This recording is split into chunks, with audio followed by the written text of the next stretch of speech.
Imagine waking in chains, your blood screaming a forbidden truth, son of the master, hidden in shadows of sin. In the Carolina swamps of 1846, where gnarled cypresses whisper judgments of the divine, one boy's existence could unravel an empire built on blood and lies. Feel the chill of retribution closing in. This is no mere tale, it's the ghost of justice rising from the grave. In the shadowed heart of Carolina's low country, where the soil drinks deep from rivers stained with the sweat and tears of the bound, secrets fester like open wounds under the sun's merciless gaze. The year is 1846, and Sweetwater Plantation sprawls across 2,000 acres of fertile curse land wrested from the swamp by hands that bled for masters who claimed divine right.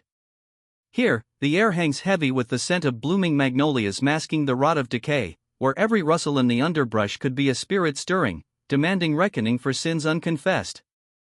This is no fable of faded glory, it's a chronicle of divine justice weaving through the threads of human frailty, where guilt coils like a serpent in the garden, waiting to strike. Picture the dawn breaking over the plantation house, its white columns gleaming like bleached bones against the blood-red horizon, a facade of elegance hiding the moral decay within. Richard Chapman, lord of this domain, stands on the wide piazza, his silhouette sharp against the rising light. At 47, his face is etched with lines of authority and hidden torment, eyes like storm clouds reflecting the biblical weight of inheritance. The sins of the fathers are visited upon the children. He inherited not just the land from his stern patriarch, Edmund, but the iron creed of control over soil, over souls, over secrets that could shatter the illusion of righteousness. Edmund had been a man of fire and brimstone, quoting Proverbs to justify the lash, he who spares the rod hates his son. He drilled into Richard the art of dominion, the precise rotation of cotton crops, the calibration of human labor as if souls were mere machinery. Richard absorbed it all, his heart hardening like clay in the kiln, until he became the epitome of the planter elite, devout attendee at St. Mark's Episcopal, where sermons on stewardship veiled the hypocrisy of owning brethren made in God's image. But beneath his starched collar, doubt flickered, a spiritual unease, whispers of Psalm 51, against thee, the only, have I sinned. His wife, Margaret, moves through the house like a ghost in lace, her footsteps echoing on heart pine floors polished by unseen hands. Chosen at 17 for her pedigree, like a prize mare from Charleston's elite stables, she brought dowry and disdain, a cold efficiency that viewed the enslaved as extensions of her will, not bearers of divine spark. Her tone with them, clipped, condescending, as if addressing wayward children of Cain. Their union, arranged under chandeliers of crystal and compromise, yielded 3 heirs, Eleanor, blooming at 18 with the fragile grace of a hothouse flower, learning to wield household keys like scepters; Thomas, 15, his father's shadow, practicing commands on stable boys with a voice cracking toward manhood; and Grace, 12, sketching angels in her schoolroom, oblivious to the demons lurking in the family ledger. Yet, in the quiet hours, Margaret's letters to kin betray cracks, mentions of lost infants, buried hastily under live oaks, their tiny graves unmarked save by wild ferns. The Lord giveth and taketh away, she writes, her quill trembling, but the pain lingers like a thorn in the flesh, a reminder of mortality's impartial blade. The family pew at church, 3rd row, bears their names carved in oak, but the hymns they sing ring hollow against the cries echoing from the quarters, prayers for deliverance, spirituals invoking Moses and the promised land. Beyond the manicured lawns lie the fields, vast seas of cotton bolls bursting white like souls seeking redemption, tended by 22, no, wait, the records whisper 23, souls bound in chains of iron and indifference. These are the invisible pillars of Sweetwater, men, women, children whose lives are tallied in ledgers like livestock, their worth appraised in dollars stained with sweat. Samuel, 32, a titan of the rows, picks 300 pounds a day, his muscles corded like ropes from years under the sun's judgment. Born here, orphan young, he knows only this purgatory, his value $1,200, a profane calculus defying the scripture that all are equal in the eyes of the Lord. Dinah, 28, in the laundry, her hands raw from lye, stitches fine seams for Eleanor's gowns, her needle a silent protest against the fabric of injustice. James, 20, in the stables, communes with horses in a language of gentle touches, dreaming perhaps of flight like Elijah's chariot.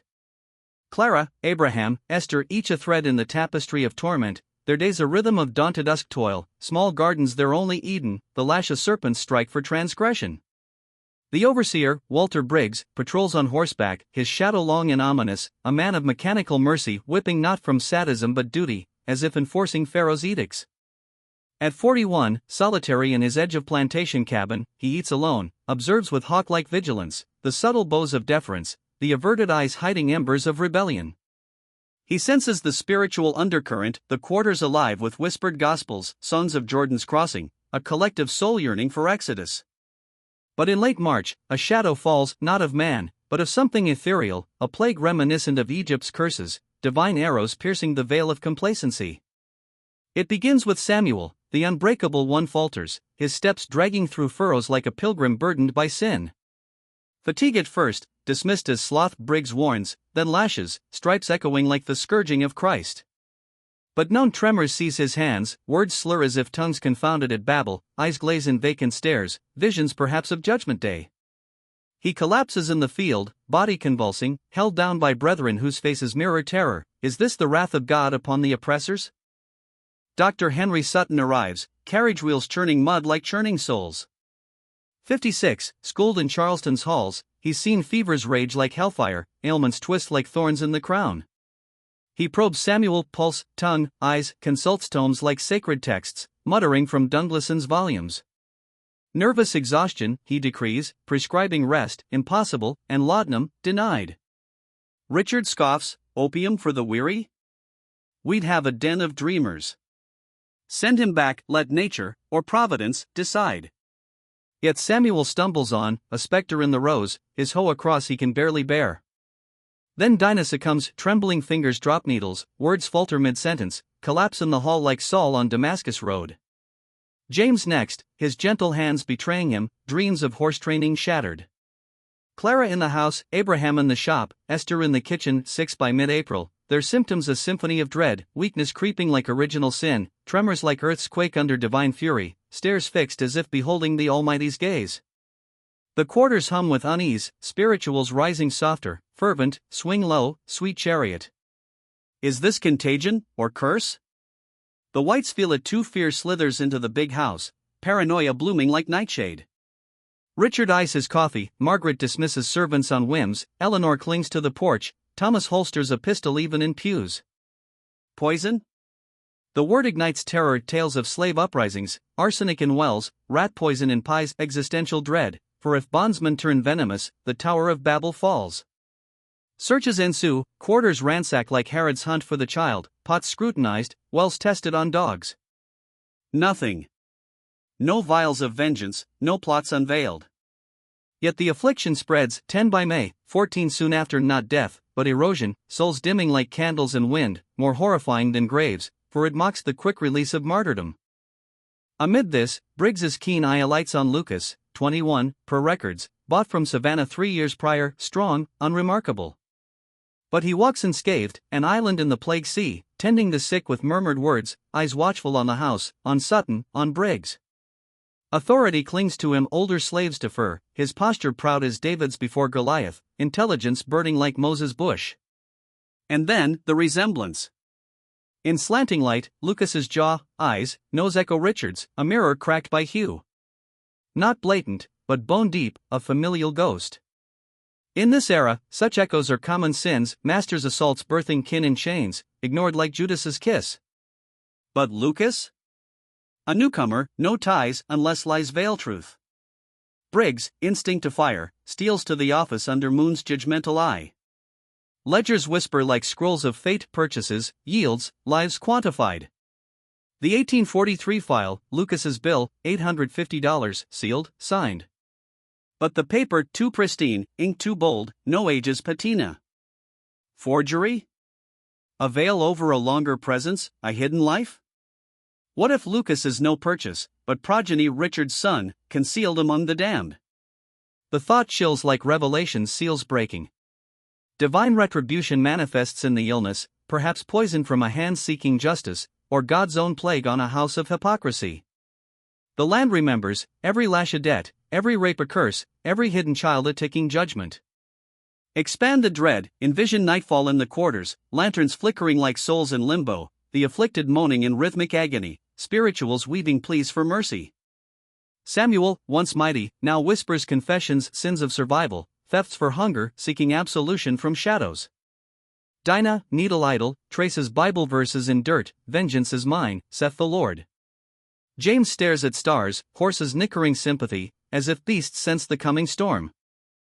In the big house, Richard paces his study, Bible open to job, questioning his trials. Margaret kneels in prayer, rosary beads clicking like accusations, guilt surfacing for complicity in this empire of iniquity. Eleanor, overhearing whispers, feels a spiritual tug, empathy budding like forbidden fruit, questioning the divine order that deems some worthy, others chattel. Thomas, pistol heavy, patrols verandas, shadows dancing like demons, his youth confronting mortality's mirror. Grace, innocent, draws angels with chains, unwitting prophet of the family's fall. Briggs, document in hand, weighs revelation, expose the forgery, unravel the master? Or bury it deeper, complicit in sin? The air thickens with portent, swamps croaking frogs like choirs of the damned, winds carrying scents of impending rain, baptism or flood? This is the fracture, a son's hidden existence, poison's slow creep, divine threads pulling taut. Guilt's legacy haunts, redemption distant as Canaan.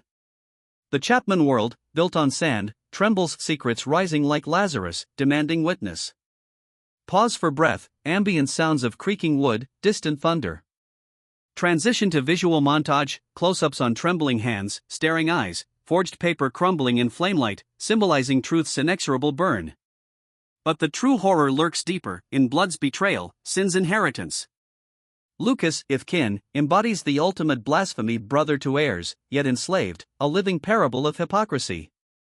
Biblical echoes resound, like Joseph's betrayal by brethren, sold into bondage, rising to judge.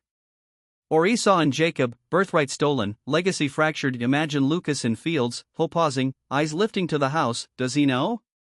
Whispers in quarters suggest yes, tales of a child born in secrecy, spirited away, returned disguised. Poison?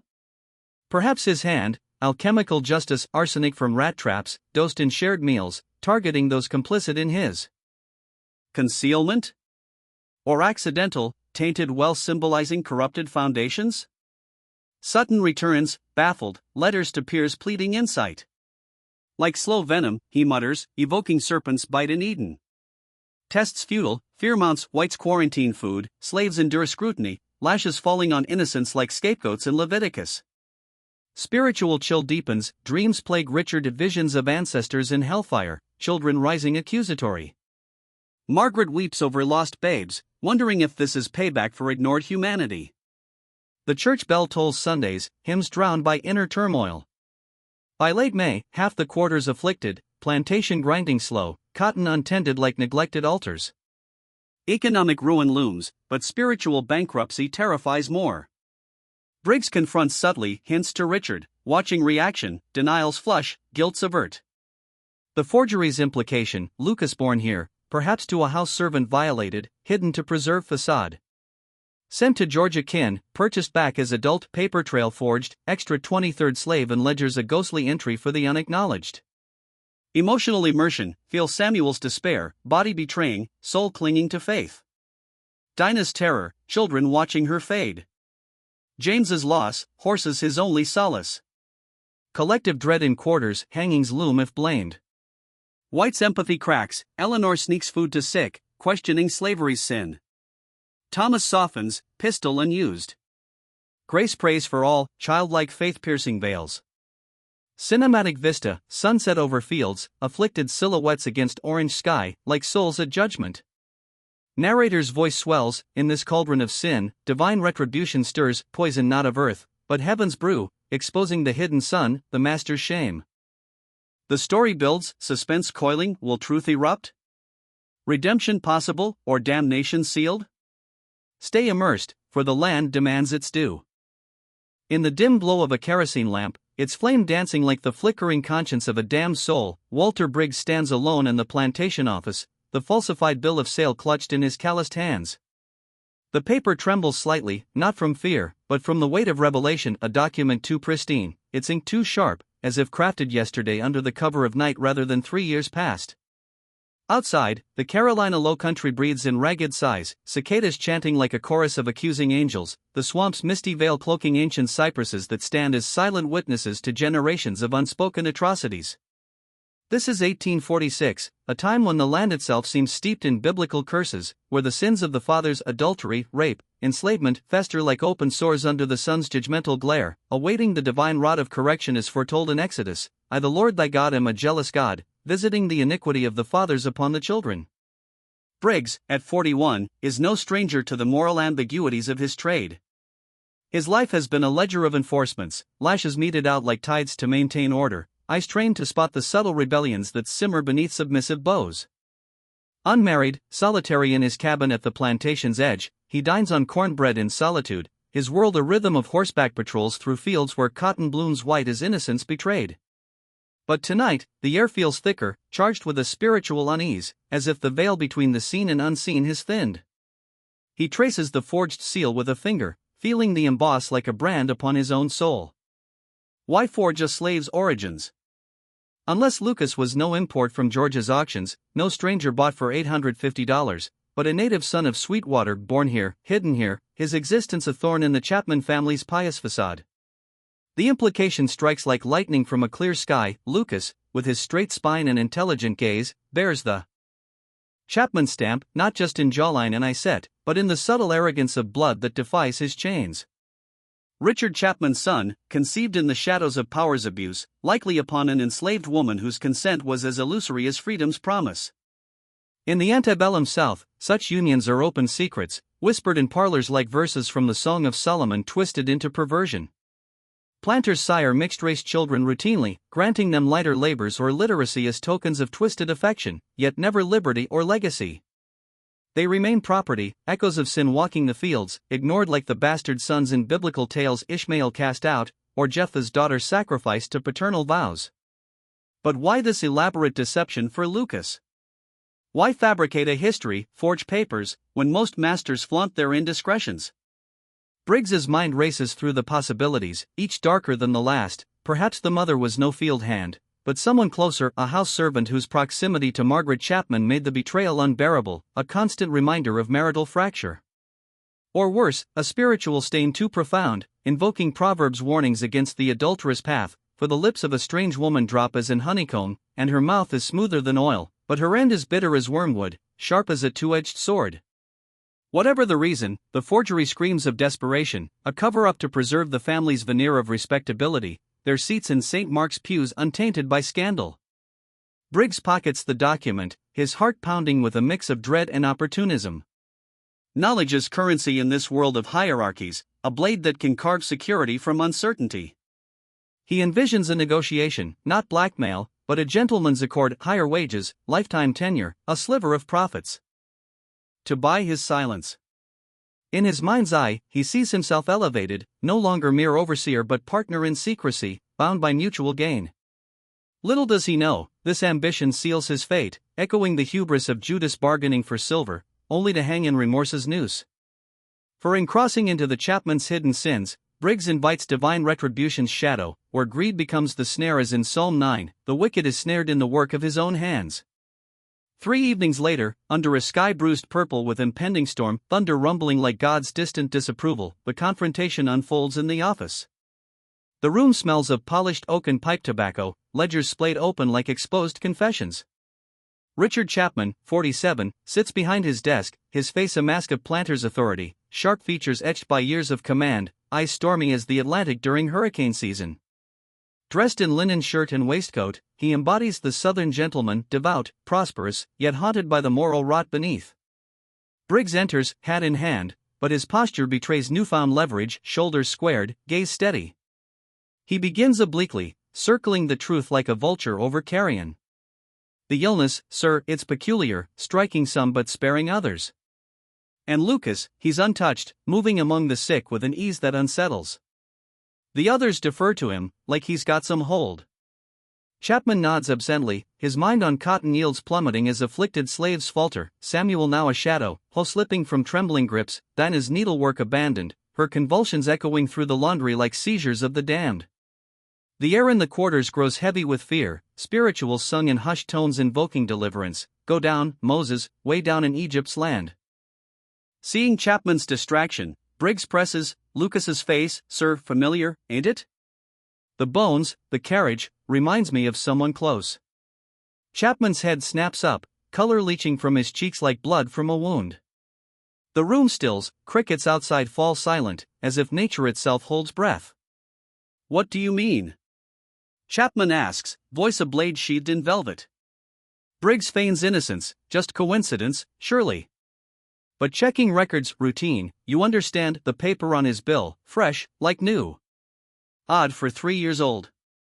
The transformation is chilling. Chapman's fear hardens into calculation, eyes narrowing like a serpent assessing prey. This is the man who quotes scripture on Sundays yet wields the lash on Mondays, embodying the hypocrisy decried in Amos. They sell the righteous for silver, and the poor for a pair of shoes. He leans forward. What do you want, Briggs? Relief floods the overseer. This is negotiation, not confrontation. Security, sir. 12 years loyal. Double salary, lifetime contract, 5% of profits. Your discretion assured. Chapman drums fingers, thunder closer now, rain pattering like tears on the tin roof. Then, a nod, acceptable. Papers drawn by week's end. They shake hands, the grip firm but laced with unspoken threat. Briggs exits into the storm, triumph swelling, his future secured, silence bought. But Chapman's tone lingers, odd, unresolved, like the calm before judgment's flood. 3 days pass, the plantation humming under a deceptive normalcy. Fields ripple with workers, the afflicted staggering through tasks, their tremors a macabre dance symbolizing the soul's unrest under oppression. Then, dawn breaks with screams shredding the mist. Briggs, inspecting the cotton gin, a beast of iron teeth and rollers, devouring bowls like sin consumes the unwary, meets his end. Official. Tail, accident, shirt caught, body pulled in. Crushed arm, mangled torso, blood pooling on sawdust floors like sacrificial offerings. Slaves hear the cries, shut down the machine, but life ebbs before Sutton arrives. The doctor, weary from endless visits, pronounces it mishap, no inquest needed in this land where white deaths are rarities, black ones commonplace.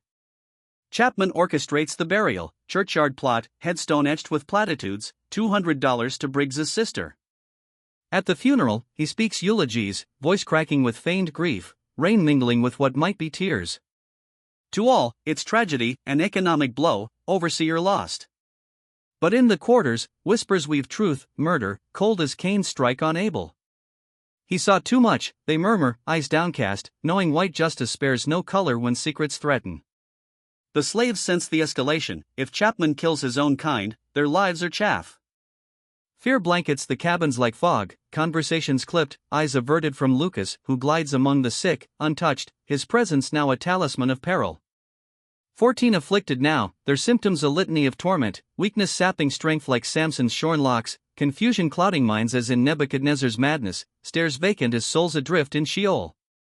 The quarters pulse with dread, spirituals evolving into pleas, Lord, deliver us from this plague, as you parted the Red Sea. Lucas, 21, feels the shift acutely. Tall, broad-shouldered, his dark skin and curled hair mark him African, yet the Chapman echoes haunt, jaw like Richard's, eyes mirroring Eleanor's depth.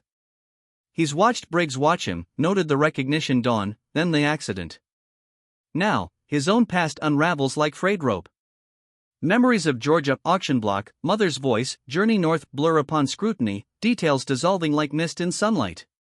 Scars on his back, badges of whippings, evoke no recollections, pains absent, as if inflicted in dreams. Disorientation grips him, ground shifting, identity a mirage. He probes subtly, older slaves treat him as fixture, no tales of his arrival. Watching the big house, he catches Richard's gaze, not wrath, but guilt-laden complexity, like David's remorse over Bathsheba. Margaret averts eyes, her path veering from his sightlines, as if he were a leper embodying her husband's transgression. The children Eleanor, Thomas, Grace mirror him in cheekbones, jawlines, a familial symmetry screaming half-blood ties. The epiphany crashes, son of the master, concealed in servitude. Born at Sweetwater, perhaps to a violated servant, his existence a threat to marital sanctity, social standing. Forged papers to erase origins, memories implanted like false idols, enslaving kin to preserve purity's illusion. The cruelty pierces, not mere bondage, but psychological exile, like Joseph sold by brothers, or Moses hidden in bulrushes yet without redemption's arc. What father enslaves his child?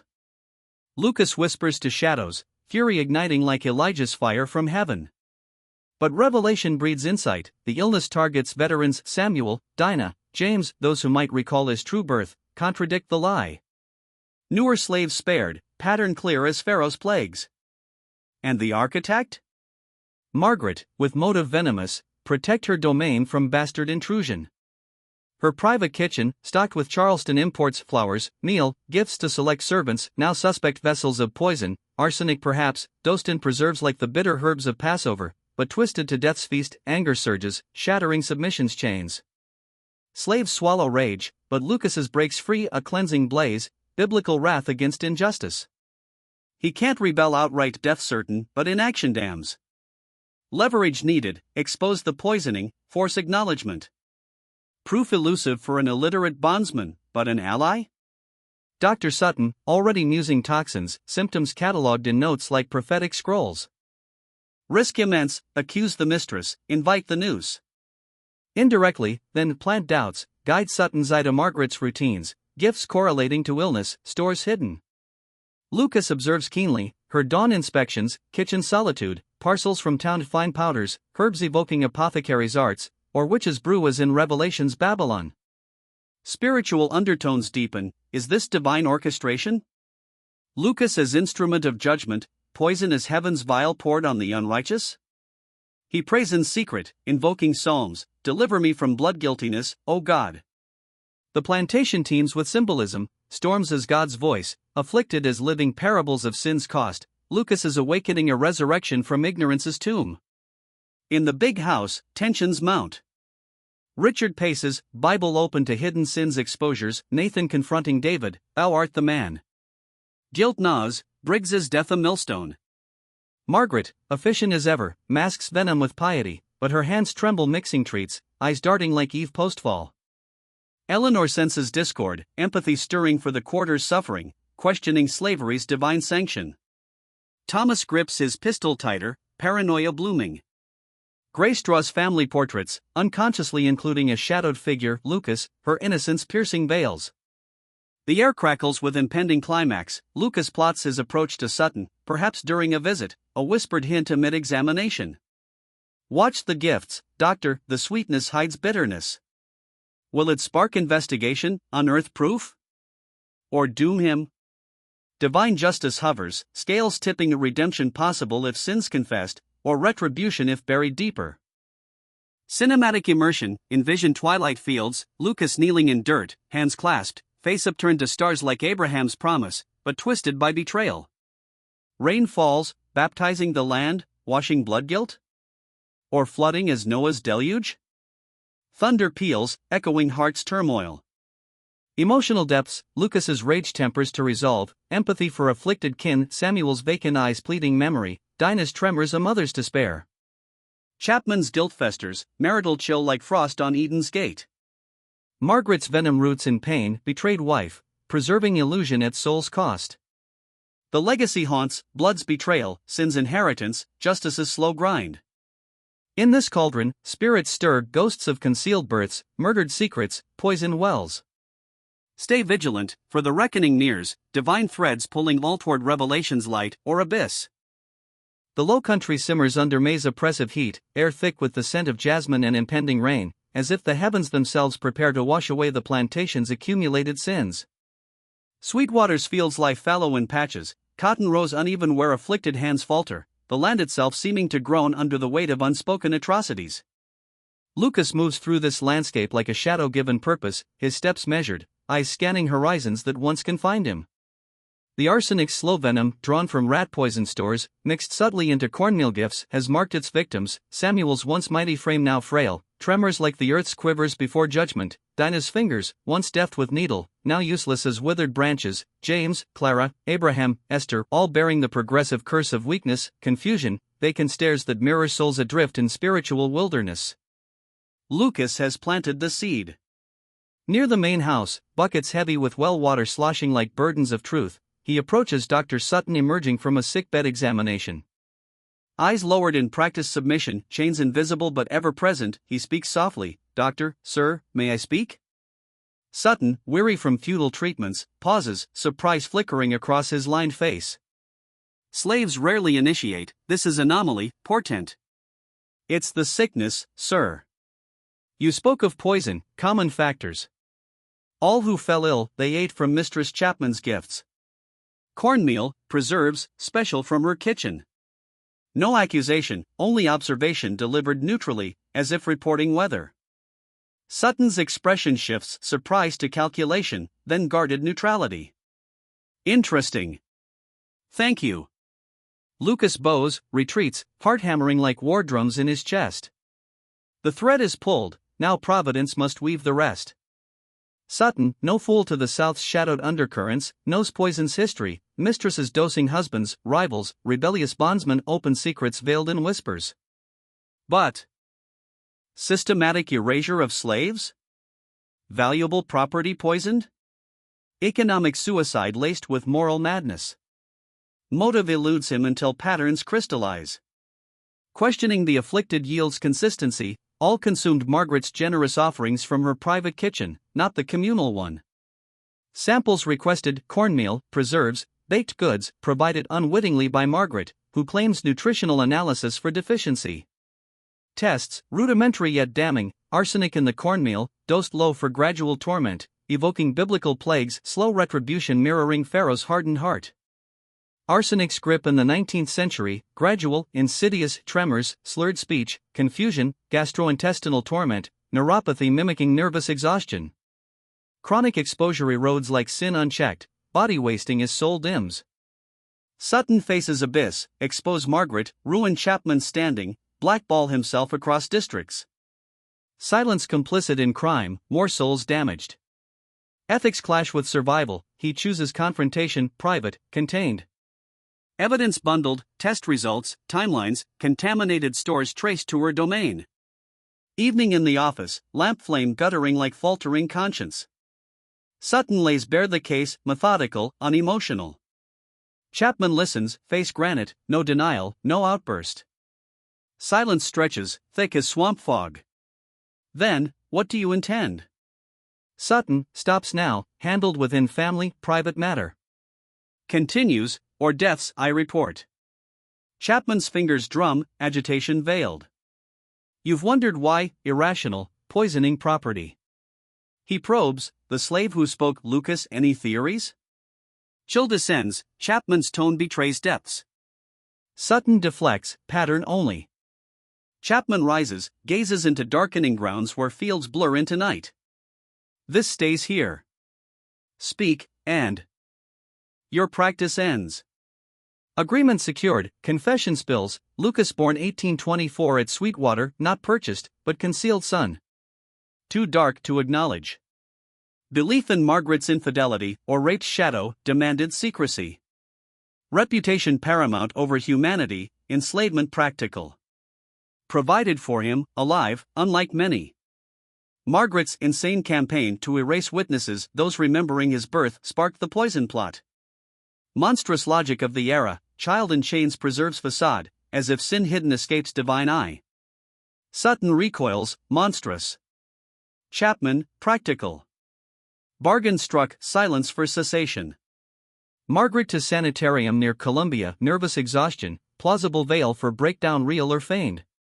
Poison recovers slowly, toxin clearing like sin confessed.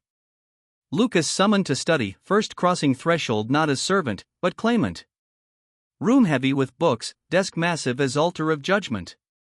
Chapman, aged by guilt, you know. Lucas, yes. Dialogue terse, electric, father and son in fraught silence. Chapman offers freedom, manumission papers, funds, northern passage to Philadelphia's free black community. Conditions, silence eternal, no Chapman name claimed, no return, no revelations. Leverage mutual, truth his weapon, freedom Chapman's offer. Refusal invites destruction, acceptance, exile from heritage. Lucas counters, baptism in his true name, Lucas Chapman, recorded in church register. Proof of personhood, identity etched in sacred ledger, defying erasure.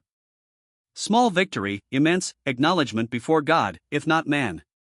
Chapman yields, arranges St. Philip's in Charleston, priest compensated for discretion, journey north, 2 days by carriage, master and hidden son side by side in public facade, silence profound.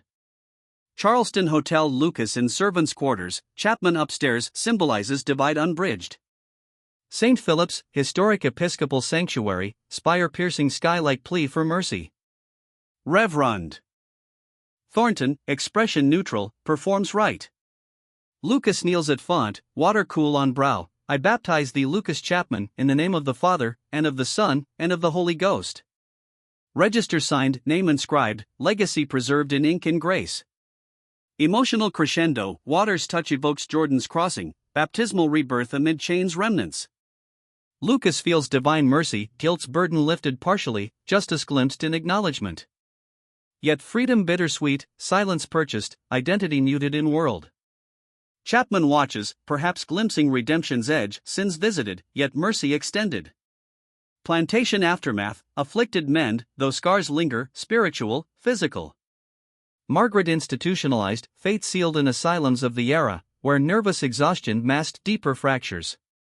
Whispers in quarters evolve, Lucas's departure legend, symbol of hidden justice.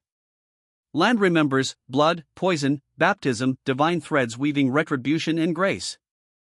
Spiritual chill endures, sin's legacy haunts, redemption fragile. Lucas departs, name etched in register, soul lighter yet burdened by silence. Divine justice, slow as arsenic's creep, claims its due not in death, but in truth's quiet emergence. Philadelphia, September 1846. The city assaults the senses like a revelation, cobblestone streets thrumming under horse hooves and cartwheels, the sharp tang of coal smoke mingling with river brine from the Delaware, voices in a dozen accents rising above church bells tolling the hour. Lucas Chapman, name now etched in St. Philip's register, water of baptism still a remembered chill on his brow, steps off the coach with nothing but manumission papers, $200 in folded bills, and a sealed letter of introduction.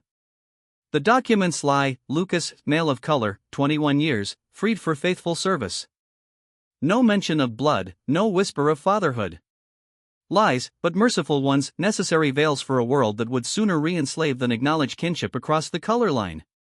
Reverend Thompson, a broad-shouldered Methodist in his 50s, receives him without probing questions. The minister's eyes hold the quiet wisdom of one who has sheltered many fugitives from southern chains.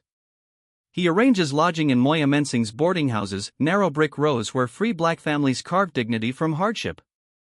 Lucas finds work as carpenter's apprentice under James Foran Jr., a freeborn craftsman whose shop smells of fresh pine and linseed oil. The trade comes naturally, years handling plantation tools have honed his hands, now they learn precision, joinery, the satisfaction of creating rather than enduring destruction. By night, in rooms lit by sputtering lamps, he attends classes of the Pennsylvania Abolition Society, letters forming under his fingers like prayers answered. Reading opens worlds, scripture unfiltered, histories of resistance, poetry that speaks of souls unbound. Each word reclaimed is a small resurrection. In 1849, he meets Rachel Dorsey, born free, daughter of a barber and seamstress, her eyes steady with the quiet fire of someone who has never known the auction block yet knows its shadow. She teaches him Philadelphia's unwritten codes, which streets to avoid after dark, how to spot slave catchers' informants, the networks of mutual aid that sustain a community under perpetual threat.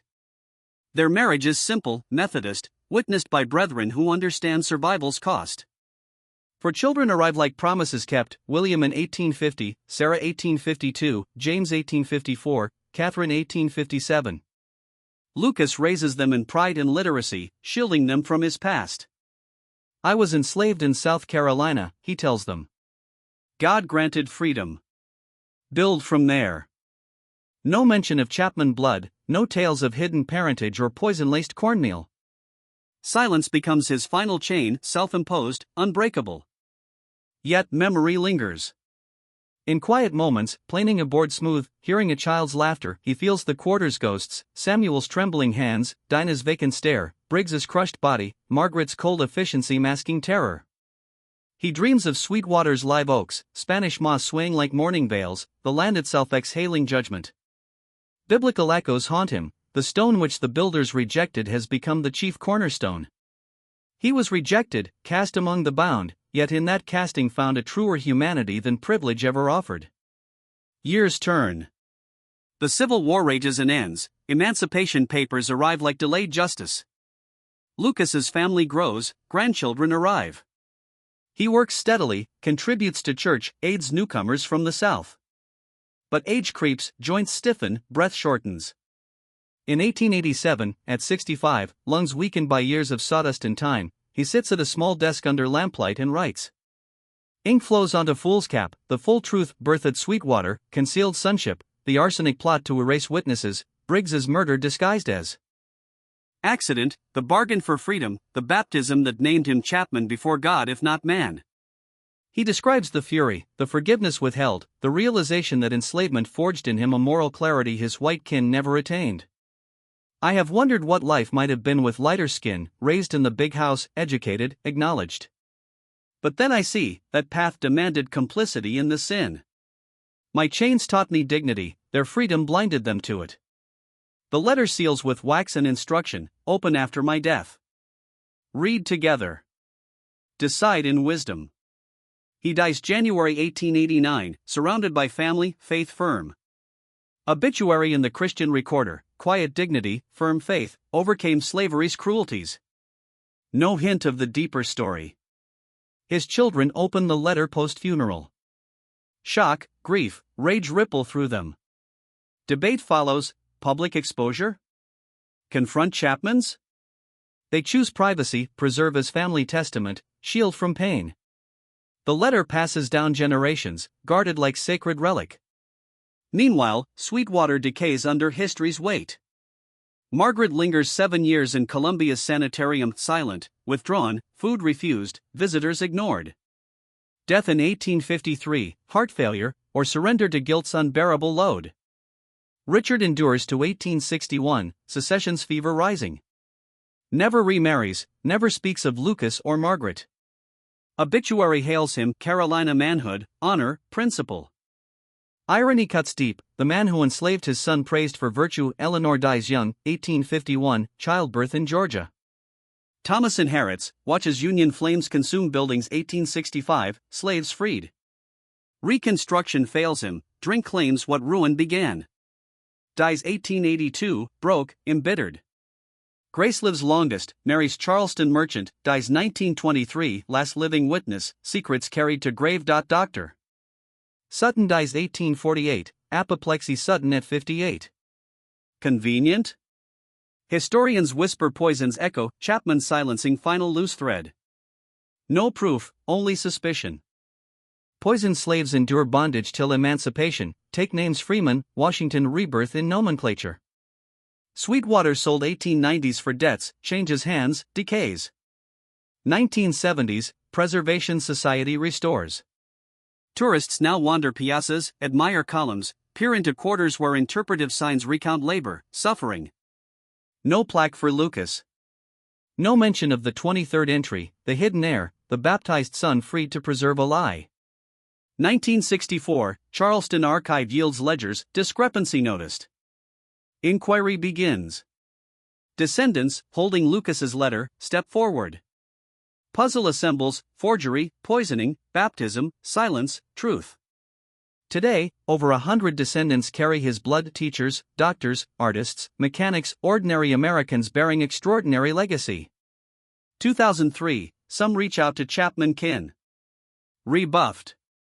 Division endures, fitting, perhaps. Lucas escaped the name's shadow, his line forged identity anew.